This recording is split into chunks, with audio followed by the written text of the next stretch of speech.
அதாவது பாருங்க சகோதரர்களே, அடுத்து வந்து ஹாமித் பக்ரி மேட்டருக்கு வர்றாரு.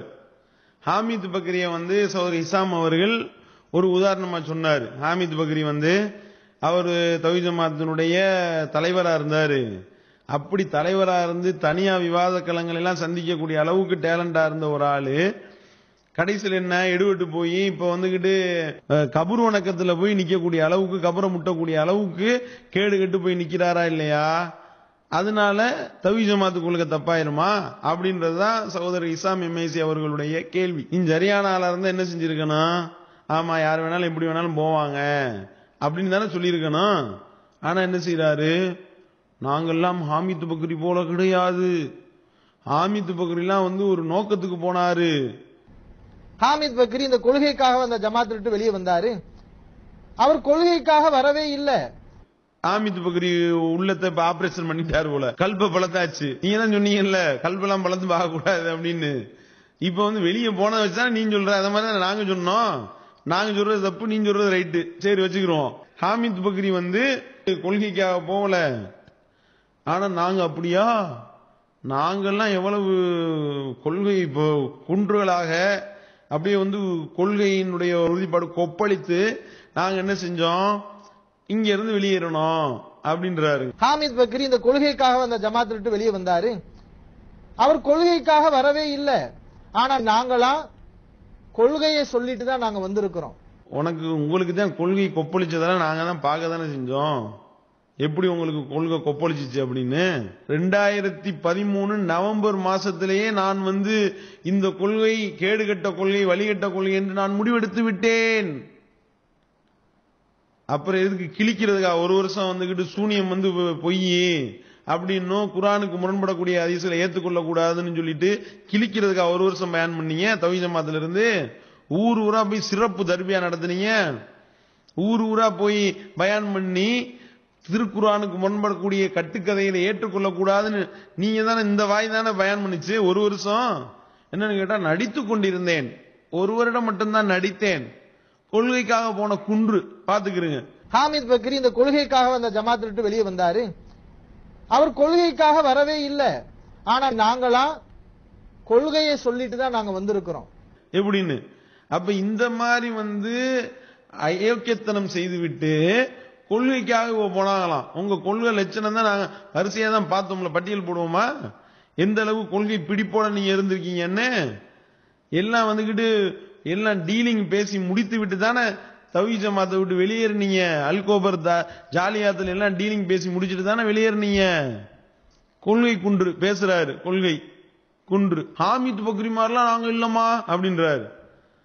ஹாமித் பக்ரி எடுத்தோனையும் போய் வந்துகிட்டு தௌஹீத் ஜமாத்துல இருந்து விலகினவனையும் போய் நேரா கபூர் முட்டவா போனார். அவரு கபருக்குள்ள குழி தோண்டி படுத்துக்கிட்டாரா? சமாதியோட கட்டி பிடிச்சுக்கிட்டாரா?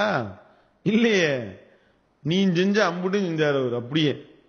இப்ப நீ எப்படி தௌஹீத் ஜமாத்துல இருந்து விலகி போய் ஜாக்குல போய் பேசுனீங்களோ, எப்படி நீங்கள் தௌஹீத் ஜமாத்துல இருந்து விலகி போய் ஐபிபி என்ற அந்த இஸ்லாமிய பிரச்சார பேரவை லொட்டு லொசுக்கு தாமுகாரன் வச்சு நடத்துறான்ல, அதுல போய் பேசுனீங்களோ, அதே மாதிரியே போனாரு ஹாமித் பக்ரி. அதே மாதிரியே வந்துகிட்டு ஐபிபில போய் பேசினாரு, கமாலுதீன் மதனியோட போய் பேசினாரு.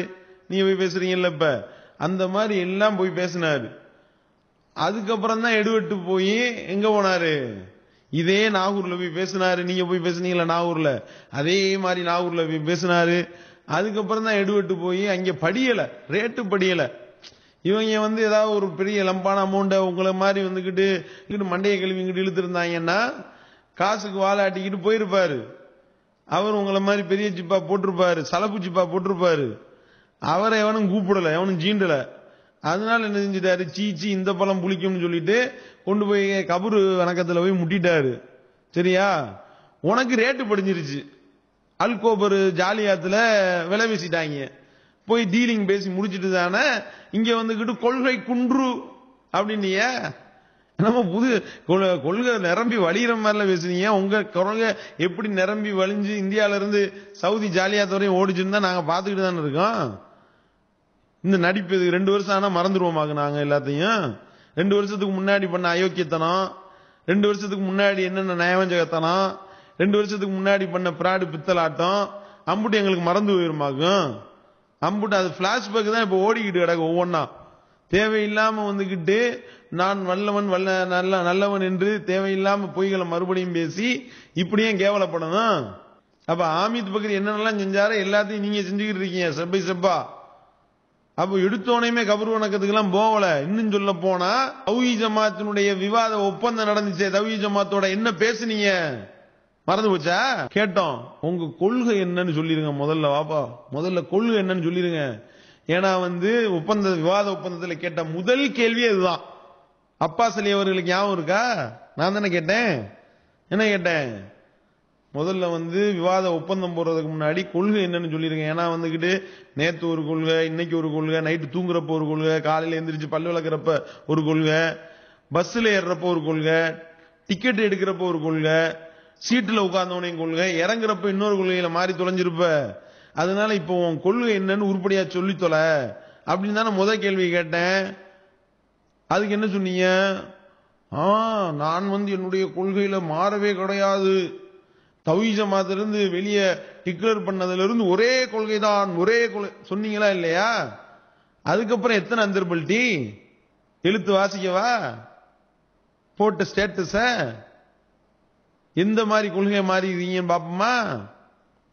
வாசிக்கிறேன். நீங்க போட்ட ஸ்டேட்டஸ வாசிக்கிறேன். இப்ப ஸ்கிரீன்ஷாட் பாருங்க. இந்த ஸ்டேட்டஸ் போட்டது நவம்பர் 11, 2014. நல்லா விளங்கிக்கிறீங்க சரியா? என்ன சொல்றாருன்னா, எப்படிப்பட்ட நான் கொள்கை குன்று அப்படின்றத விளக்கியிருக்காரு.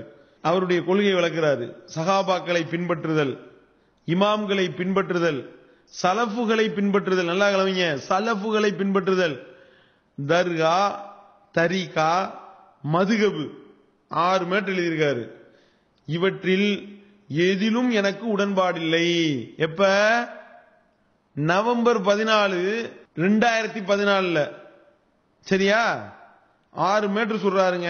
சஹாபாக்களை பின்பற்றுதல், இமாம்களை பின்பற்றுதல், சலஃபுகளை பின்பற்றுதல், தர்கா, தரீகா, மதுகபு 6 மேட்டர். இந்த 6ல இவற்றில் எதிலும் எனக்கு உடன்பாடில்லை. எனவே தேவையில்லாமல் நான் இவற்றை ஆதரிப்பது போன்ற தோற்றத்தை ஏற்படுத்த வேண்டாம். கொள்கை குன்று. குர்ஆன் மற்றும் ஆதாரபூர்வமான நபிமொழி ஆகிய 2 மட்டுமே என்னுடைய கொள்கை. விவாத ஒப்பந்தம் சென்னையில் வேண்டாம், மதுரை நடப்பதற்கு ஏற்பாடு செய்யுங்கள். இப்படிக்கா அப்பாஸ் அலி விளங்குச்சா? சஹாபாக்களை பின்பற்றுறது வந்துருச்சு, இமாம்களை பின்பற்றுறது ஓகே, சலஃபுகளை பின்பற்றுறது சொல்லிட்டீங்களே.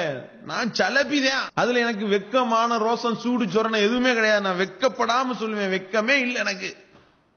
சொன்னீங்களா இல்லையா? கிளிப்பிங் பாருங்க. எப்படி முன்னாடி உள்ளவங்க முன்னோர்கள் யாரை வேணா பின்பற்றலாம், யாரு சொன்னாலும் மார்க்கம், இப்படி சொல்லிட்டு இருக்கிறாங்க வழிகட்ட சலஃபிகள். நான் சொல்லுவேன் நான் சலஃபி தான். நான் சொல்லுவேன் நான் சலஃபி தான். நான் சொல்லுவேன் நான் சலஃபி தான். அதுல எனக்கு வெக்கம் கூச்சை, நான் எதுக்கு கவலைப்படணும்? அதுல எனக்கு வெக்கம் கூச்சை, நான் எதுக்கு கவலைப்படணும்? நான் சலஃபி என்பதுல வெக்கப்படவே மாட்டேன். வெக்கன்றது இருந்தா தானே வெக்கப்படுறதுக்கு. ஒண்ணும் கிடையாதுல. எல்லாத்தையும் உதுத்தாச்சு. ஜிப்பா போட்டவனே அம்புட்டுமே உதிர்ந்துருச்சு. சவுதி சல்லியை பார்த்தவனே அம்புட்டும் பறந்துருச்சு. அப்புறம் என்னத்த வெக்கம் மானம் எல்லாம். சஹாபாக்களை பின்பற்றுறது இப்ப என்ன கேக்குறீங்க? சஹாபாக்களை பின்பற்ற செத்தா போயிருவீங்க. சஹாபாக்குடைய வழியில போனா நீ செத்தா போக போற. சஹாபாக்குடைய வழியில போனா நீ செத்தா போக போற. நரகத்துக்கா நீ போக போற. வந்துருச்சா? தர்கா, தரீகா, மதுகபு இது பெண்டிங். ஒவ்வொன்னா அப்படியே ஏறிக்கிட்டு போறாரு. அந்த தர்கா, தரீகா, மதுகபு போனா ஹாமித் பக்ரி அம்புடுதானே. இன்னொரு ஹாமித் பக்ரி வேற என்ன? அப்ப ஸ்டெப் பை ஸ்டெப்பா ஓடிக்கிட்டு இருக்கு. பேரம் படிஞ்சதுனால ஜாலியாத்துல போய் நின்றுட்டீங்க. அவங்க 1 லட்சம் ரூபாய்க்கு மேல கூப்பிட்டாங்கன்னு வைங்க. தர்கா, தரீகாக்காரங்க, மதுகபு வர்றீங்க, இதை விட கூட கூப்பிட்டான்னா அவ்வளவுதான். டாட்டா ஜாலியாத்துக்கு டாட்டா. நடக்குமா நடக்காதா? காசுக்கு என்னது நீங்கிறது தானே உங்களுடைய கொள்கை. அதனாலதானே சொல்லிக்கிட்டு இருக்கோம். தௌஹீத் ஜமாத்துடைய பணத்துல மஞ்ச குளிச்சுக்கிட்டு போய் அங்கே தம்மாமுல கள்ளத்தனமா அல்கோபர் ஜாலியாத்துல உள்ள 2 பேர்ட்ட கள்ளத்தனமா பேசுனீங்கல்ல. அப்படி பேசி டீலிங் பண்ணி தானே இதை பிடிச்சது. அப்புறம் என்ன கொள்கை குன்று? ஆமீத் பக்ரிக்கு எனக்கு வித்தியாசம் என்ன? ஒரு வித்தியாசம் கிடையாது. எல்லாம் அப்படியே டிட்டோவா நடந்துகிட்டு இருக்கு. சரியா? எல்லாம் ஸ்டேட்டஸ் தான் பறக்குதே. எல்லாம் மக்கள் தான் போட்டு கிளின்னு கிளிக்கிறாங்களே. 1,00,000 கொடுத்தா இப்ப ஜாலியாத்துல போய் சேர்ந்திருக்காரு. 1,10,000 இப்ப கூப்பிட்டாங்கன்னு வைங்க, கபர் முட்டிகள் கூப்பிட்டாங்கன்னா 1,10,000 கூப்பிட்டானா உடனே ஓடி போயிருவாரு. கிளின்னு கிளியுத. அதுக்கு ஒரு ஆள் மறுத்து போட்டிருக்காரு. 1,10,000 கொடுத்தாலாம் போக மாட்டாரு, 1,01,000 கொடுத்தாலும் போயிருவாரு இவரு அப்படின்னு சொல்லிதான் காரி துப்புகின்றார்களே, தெரியல. அப்ப வந்து ஆமீது பக்கரியும் நானும் வேற வேற சொல்லாதீங்க, எல்லாம் ஒரே குட்டையில் உரிய மட்டைகள் தான். சரியா? ஏகத்துவத்தை எதிர்க்கிறதுல எல்லாம் ஒண்ணுதான். ஏகத்துவத்தை குழி தோண்டி புதைக்கிறதுல அம்புட்டு மண்ணு போ அப்படின்றத எங்களுடைய நிலைப்பாடு. மறுபடியும் செப்பா போயிட்டு கிடக்கு அப்படின்றதுதான் எங்களுடைய குற்றச்சாட்டு. இப்ப ஃபர்சான் என்ன செய்யறாரு? ஃபர்சானு சகாபாக்களை பின்பற்றதெல்லாம் வழிகேடு அப்படின்றாரு. சகாபாக்களை பின்பற்றுவது வழிகேடு என்று சொல்லக்கூடிய அந்த உங்களுடைய பார்வையில எது வழிகேடு என்று சொல்லுகின்றீர்களோ அவரை தானே இப்ப தலையில தூக்கி வச்சுக்கிட்டு ஆடிக்கிட்டு இருக்கீங்க. ஃபர்சான் வந்துட்டார் தைன்னு ஆடிக்கிட்டு இருக்கீங்களா இல்லையா? அவர் நீங்க இருக்கக்கூடிய சலபு கொள்கை இருக்குல்ல, சகாபாக்களை பின்பற்ற வேண்டும், பின்பற்ற சித்தா போயிருவோன்னு கேட்டீங்கல்ல, அந்த கொள்கையைத்தான் வழிகேடு என்று சொல்லிக் கொண்டிருக்கின்றார். அப்ப வந்துகிட்டு அவர் இப்படி சொன்னாலும் இப்ப அடுத்து என்ன நடக்க போகுதுன்றத தெரியல. தெரியாதுன்னு தான் சொல்றோம். தெரியாதுன்னு சொன்னா அதையும் விட மாட்டீங்க. தெரியாது என்று சொல்லிவிட்டார்கள் அப்படின்னு தெரியாது என்று சொல்லத்தான் செய்வோம். தெரியல என்ன நடக்கும்னு பொறுத்திருந்து பார்ப்போம் என்று சொல்லுகின்றோம். என்ன நடக்குமோ அல்லாஹ்வே மிக அறிந்தவன். ஆனா அவர் இப்ப என்ன செய்யறாரு? இந்த ஜின்னு ஸ்பெஷலிஸ்ட் ஒரு ஆள் உட்கார பிடிச்சு வச்சுக்கிட்டு அந்த ஆளோட உட்கார்ந்துக்கிட்டு மைக்க மாறி மாறி வாங்கி பேசுறாருல, தப்புன்னா தனியா வந்து நின்று சொல்ல வேண்டியது தானே. ஜின்னு உடலுறவு கொண்டு மனுஷனை கர்ப்பமாக்கி விடும், பொம்பளையை கர்ப்பமாக்கி விடும்ன்ற ஒரு கூட்டத்தோட தானே ஒன்னா உட்கார்ந்துக்கிட்டு பேசுறாரு. அதுல வந்து நீங்க வேற அறிவிப்பு வேற பண்றீங்க, அவர் எங்களோடு வருவார், நாங்கள் எல்லோரும் ஒன்றாக இருப்போம், ஒன்றாக பேசுவோம். அவர் என் கொள்கையில் இருக்கிறாரு. இன்னும் அவர் கொள்கையில யாரெல்லாம் இருக்கிறாங்களோ அல்லாஹ் படைச்சவருடைய தபியத் என்ன, கொள்கைவாதிகளுக்குரிய ஒரு அடையாளம் என்ன, எங்கெங்கெல்லாம் அந்த கொள்கை உள்ளவங்க அந்த மக்களோட போய் சேருவாங்க, பழகுவாங்க, பேசுவாங்க, அவங்களோட ஒன்னா மேடையில ஏறுவாங்க, இதெல்லாம் நடக்கத்தான் செய்யும். நாளைக்கு ஆதாரம் கிடைக்கும் போது மாறுவாங்க, இதெல்லாம் நடக்கும். இதுவரைக்கும் சவுதி ஜாலியாத்துல அவர் பேசலையோ பேசினாரா என்னன்றது எங்களுக்கு தெரியாம இருந்துச்சு. இப்ப நீங்க சொன்னோடனே அந்த டவுட் வேற வருது. ஆஹா, இதுதான் மேட்ரா, அங்கே டீலிங் ஓடிக்கிட்டு கிடக்கா. அப்ப மறுபடியும் இன்னொரு தோப்பு போட போறாங்களா? இன்னொரு அப்பாஸ் அலி நயவஞ்சகத்தினுடைய அடுத்த நடிப்பு புலி அடுத்த ஆள் ரெடி ஆகிவிட்டாரோ என்ற சந்தேகம் வருகின்றது.